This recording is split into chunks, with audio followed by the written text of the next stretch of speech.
Hello everyone, তো আজকে চলে এসেছি তোমাদের সাথে একটা কাপ নুডলস এর রিভিউ দেবো বলে।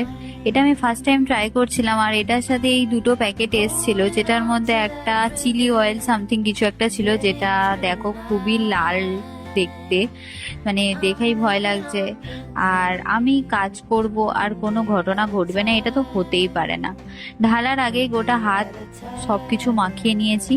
তারপরে আর একটা কি একটা ম্যাগি মশলা টাইপের একটা মশলা ছিল, তো এটা ঢালছিলাম। ঢালার সময় হঠাৎ মনে পড়লো প্যাকেটের গায়ে লেখা ছিল এটা খুব ঝাল, তাই একটু টেস্ট করে দেখলাম সত্যি কিনা।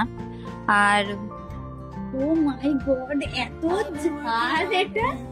আমি এটাকে বেশি করে ঢেলেছি, আর জ্বলে গেল।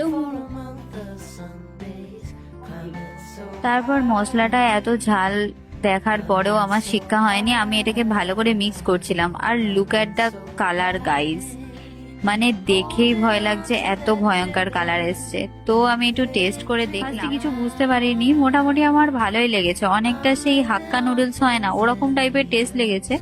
তো আমার ভালোই লেগেছে, প্রথম থেকে কিছু বুঝতে পারিনি, কারণ প্রথম দিকে অতটা ঝালও লাগছিল না কিছু না। আমার তো খুবই ভালো লেগেছিল। পরে আমি আস্তে আস্তে খাচ্ছিলাম, তখন অবধি আমার কিছুই ঝালের রিয়াকশন হয়নি। এইটা হচ্ছে সেই প্যাকেটটা, তোমাদেরকে প্রথমে দেখানো হয়নি, এটা হচ্ছে hot and spicy Korean chicken noodles.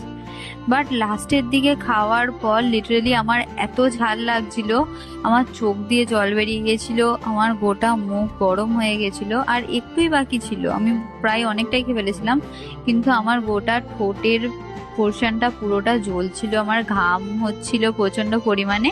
But টেস্টে ভালো ছিল। অ্যাটলিস্ট আমি শেষ করে ফেলেছি, তোমরাও চাইলে ট্রাই করতে পারো যারা ঝাল খাও। বাই।